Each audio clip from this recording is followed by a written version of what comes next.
Welcome to Briar Haus Writes. I'm Becky Parker, and today it is my honor to be able to have award-winning author. He writes speculative fiction, among other short stories, and we would like to welcome Mr. Stetson Ray. Stetson, welcome to our program. Thanks for having me. Stetson, tell us a little bit about yourself. I've I've been writing about 6 years. I feel like I'm kind of late to the game, but I've always been a big reader. I always really enjoyed watching movies and just been interested in, I guess, storytelling in general. Um, yeah, I did not attend college. I don't have an MFA or a bachelor's in creative writing or anything like that. So I've come from, I've came in at a weird angle, I Hmm. guess like a non-traditional angle, but I'm really enjoying it. I've really enjoyed being a student, starting from scratch and really just getting to learn, just reading a lot of craft books, getting to meet other writers, learning how to write through writing rather than being told how to do it, I guess. Stetson, you said that you didn't do a lot of writing when you were younger, and you started about 6 years ago. What made you go to take that leap? It's kind of a long story. I guess the short story is that I was just feeling very unsatisfied with my life. I Hmm. guess I had like an early midlife crisis, maybe, and was just searching for something to do, something to kind of commit to, something to, fulfill that ambition that we all have. And I had, like I said, I'd always been interested in storytelling, very interested in movies, Hmm. books, and it just came to me that I should try to write. I'm not really sure how it happened, but I started, and once I started, I just never quit. It's my bliss. I'm chasing my passion, and it feels really good. Tell me about that. I heard that one of your story ideas came from a nightmare. Oh yeah, So, many of my story ideas come from nightmares, and well, not just nightmares, dreams. I've dreams? always been a vivid dreamer. I had, what they call night terrors when I was a child. And so I just always have vivid dreams, and I usually remember them. So yeah, uh, I've never had an entire story come from a dream, but yeah, I get little segments, and that's all I can remember. And it's fun to try to flesh out before that and then Hmm. after that and try to make the dream make sense and I guess like a plot. Give the dream a plot. Well, how do you do that? Do you do like a dream journal and then the story becomes, you know, alive after that? Or what's your writing process? Uh, I'm not much of a journaler or I take notes.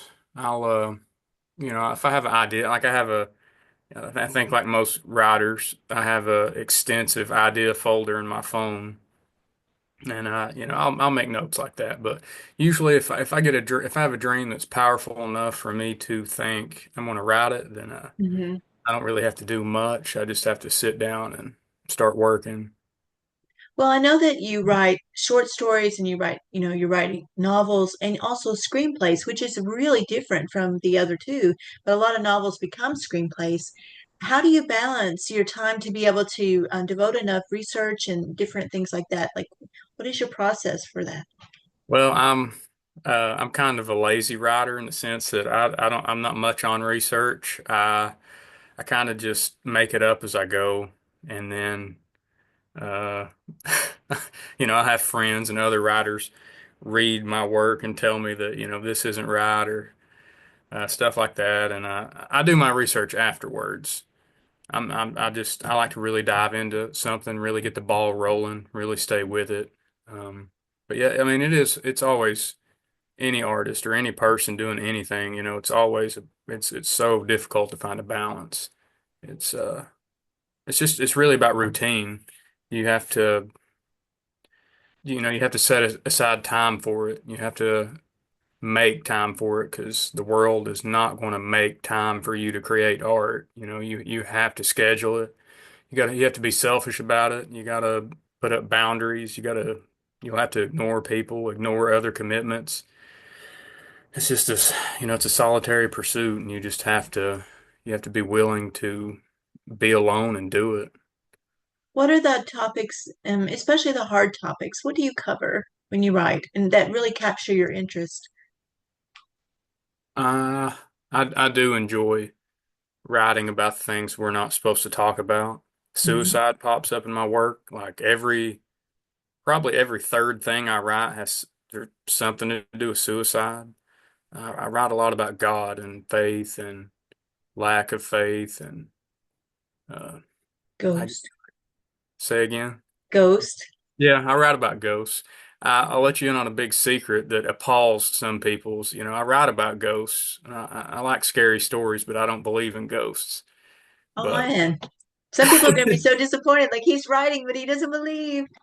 yeah, I've But got that is that. okay. Well, Stetson, would you read some of your work for us? We'd Oh, love to sure. hear. I have a very short story I can read. Should just take a few minutes.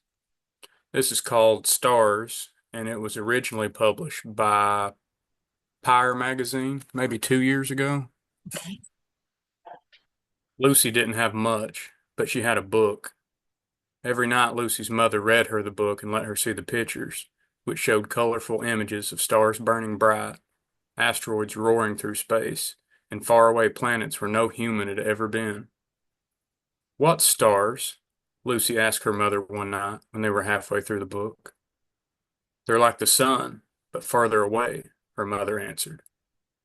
Are all of them far away? Yes, very far. Why can't they be closer? I don't know, honey. That's just how it is. Can stars be small? No, I don't think so. Even the smallest ones are bigger than a planet. Later, when Lucy slept, she dreamt of stars, little ones that were much closer, not very far away at all. The next morning at breakfast, she said, Mommy, I think I've got stars inside me. In my belly, probably. She grabbed her little stomach and squeezed. Pretty sure I'm full of them. Her mother laughed and said, You're full of something, all right. No, Mommy, I'm serious. What if I've got stars? I don't think you should worry too much about it. Her father wouldn't listen either. I think you've been reading your book too close to bedtime, he said. You've got a wild imagination, kiddo. He patted Lucy on the head as though she were a dog. Though her parents didn't believe her, Lucy knew she was right. She could feel the stars getting brighter inside her every day and burning hotter and hotter as they grew. Weeks later, when she stopped eating and started coughing up blood, her parents finally took her to the hospital. The doctors and nurses made her lie on a hard table in a cold room by herself. They took pictures of her insides with something called an X-ray. Lucy thought that was a neat word. She repeated it as she laid on the table to keep from being scared. After the X-rays were over, Lucy and her parents had to wait in a small room for what seemed like hours before a doctor came in carrying pictures. He hung them on the wall and turned on a special light so they could see. Lucy stared at the strange black photographs, finally able to see what she had known all along. There were stars inside her body, some the size of dimes, some the size of quarters, all glowing white. There were even a few small ones inside her head. She was full of them, all right. She wondered if anyone would put her X-ray pictures in a book about stars.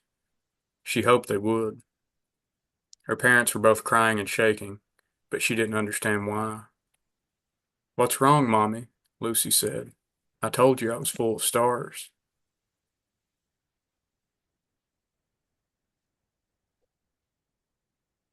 That's beautiful. Thank It's you. sad. It's, I know it's tragic. Sometimes I feel bad springing that onto people, but but I'm, isn't that life, Stetson? it is.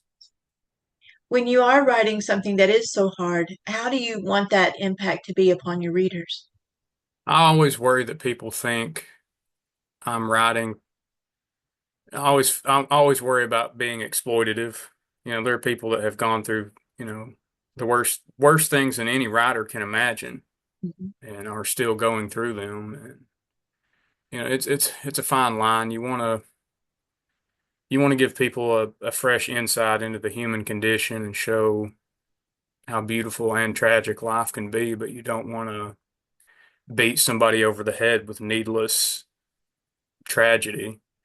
It's just something I think about all the time. I still don't have an answer really. But and you don't want it to be didactic where you're telling them how to grieve or you're telling them how to feel.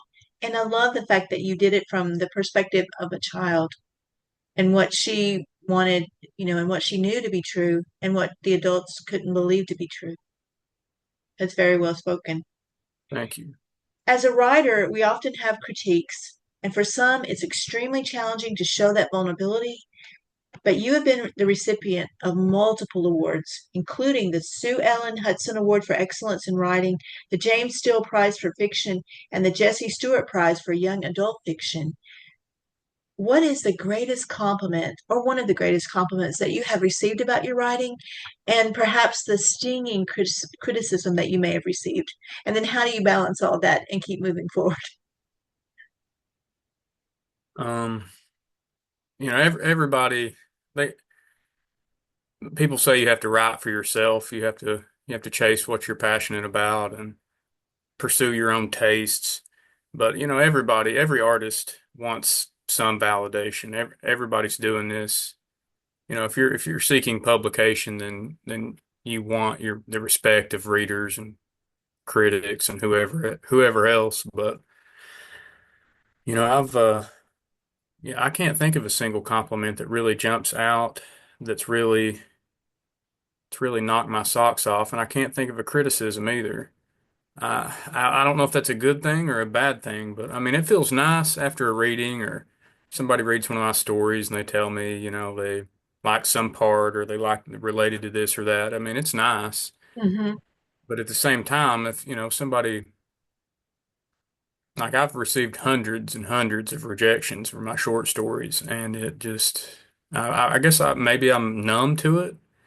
Or I just don't care. Maybe I'm more big-headed than I think, and maybe my ego's out of control or something. But Or maybe you have your armor on yeah, and you've got that thick skin, which you need as a writer. Um, when it comes to writing, especially some really want to be a part of a writers group, and they need that not the validation, but just the companionship of someone of a like mind. Do you belong to anybody? You said you had writer friends, but do you belong to any groups?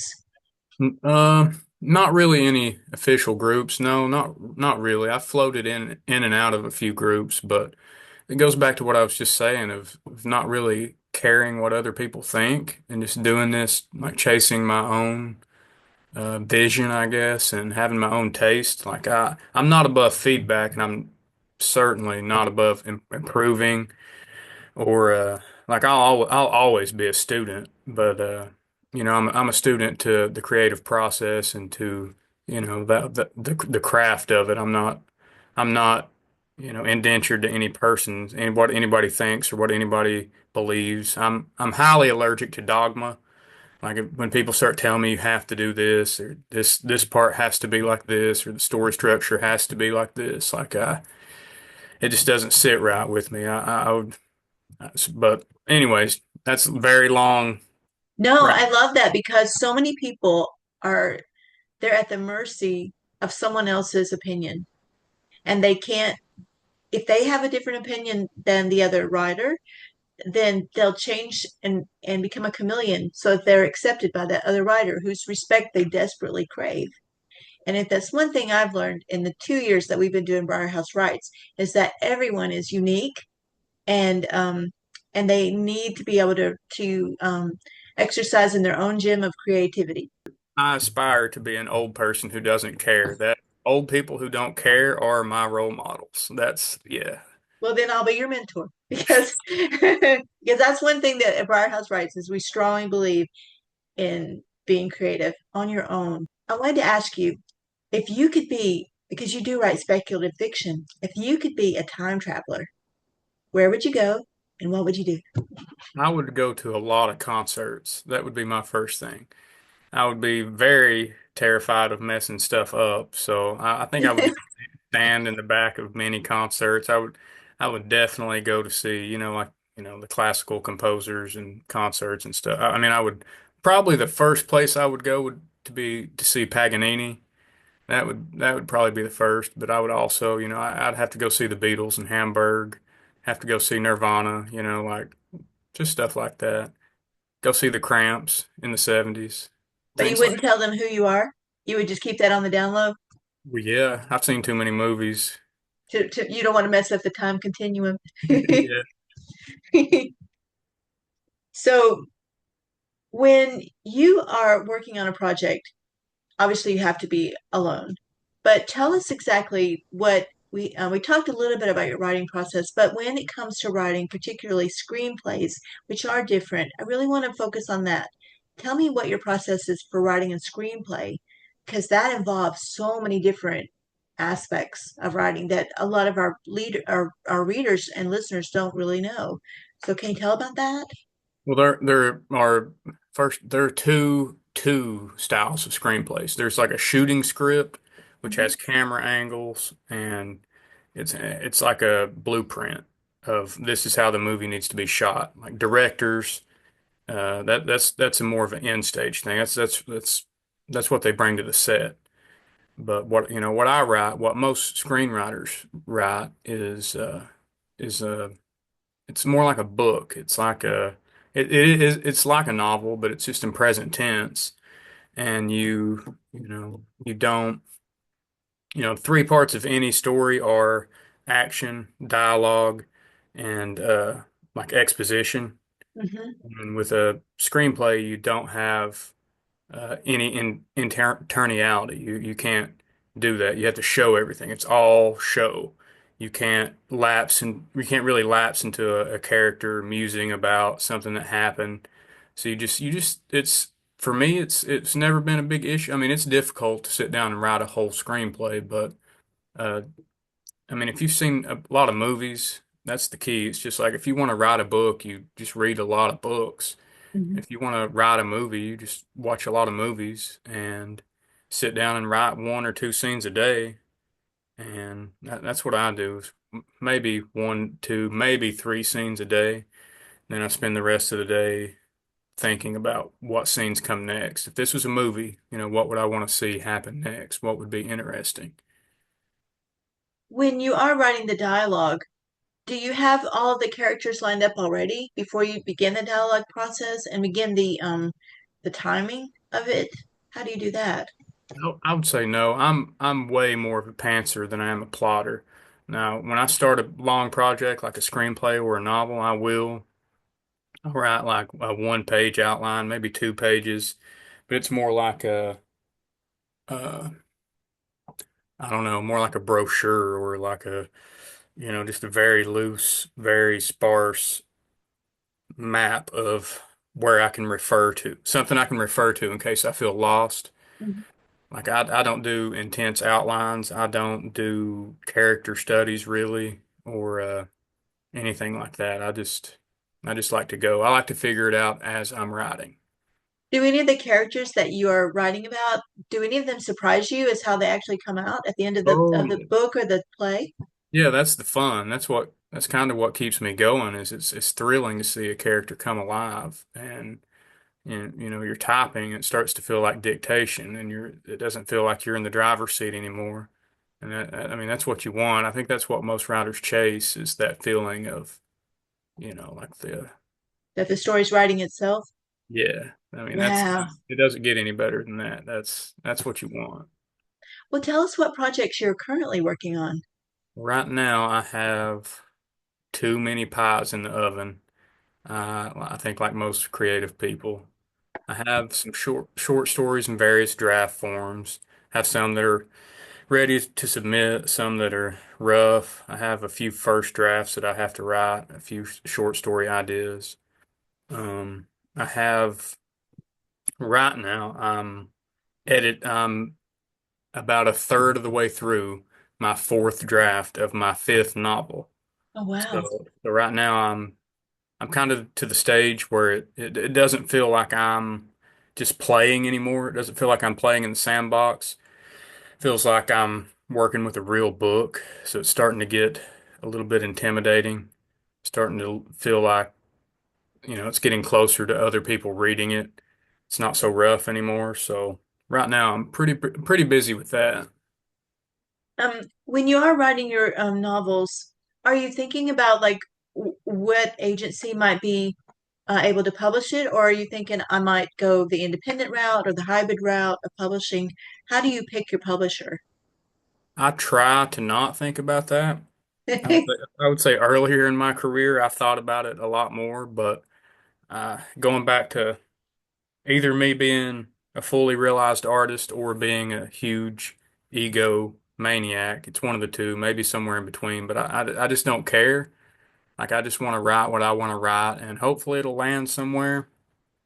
But But when yeah, you are ready to pick that publisher and and to submit it out, how do you go about even knowing where to send it? Because so many people are struggling on, they've got it finished, and they think it's pretty good, and maybe they've even found some people to write blurbs, but they don't quite know where to send it because there's so many out there. How do you go about choosing which with ones? I don't have as much experience with novels and screenplays. Screenplays, the movie industries, it's almost all based on who you know. You can submit it to competitions.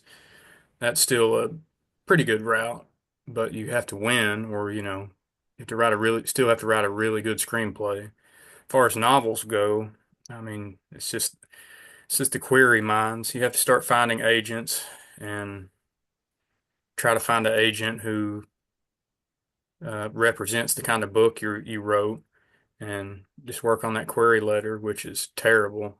Query letter writing is the worst thing I've ever had to deal with. As far as writing goes, I'm not good at it. I don't enjoy it. I don't think anybody enjoys it. Do you ever use ChatGPT to help you Um, along? no, I never have. I've heard some people doing that, and uh, I mean, if you're going to force the robots to do something, writing cover letters and query letters seems pretty acceptable to me, but I've just never tried it. As far as short stories go, I use a website called the Submission Grinder, Mm-hmm. and I find different bloggers who share, uh, submission opportunities, and just read about these magazines and these journals and these anthologies. Just read what they want. I would say it's more simple because there are more actual publishers looking for short stories of a particular variety. So, yeah. So if you're willing to do the research, you can find that place that will fit for you. Sounds like what you're saying.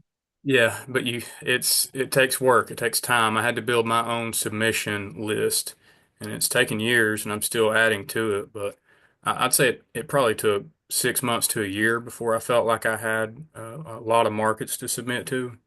Are you doing it on like an Excel program on your computer to keep up with, where all you've submitted to? Yeah, it's like Excel, except I kind of built my own. I usually write in Google Docs. That's pretty Okay. much what I use. So I kind of built my own grid system, but yeah, it's like Excel. That is cool. Well, Stetson, tell us where we can actually find your work. Are you on a website or different places? I don't have my own website. I mean, I have a personal Facebook and I share all my writing on there, but um, yeah, all my online stuff, you could just Google Stetson Ray, Writer, Tennessee. That seems to bring up most of my stuff. But yeah, I don't have my own website yet. I probably should. Well, I look for that in your future. Well, Stetson, be sure and put any work that you have written and you've gotten published. Be sure and share that on Briar House Writes Facebook group because there's a lot of writers on that group and they would love to see what you have coming out. I Well, will. thank you so much for taking the time with us today at Briar House Writes. Well, I had a great time. It flew by. You did, and I wish you all the best in your writing future. Thank you.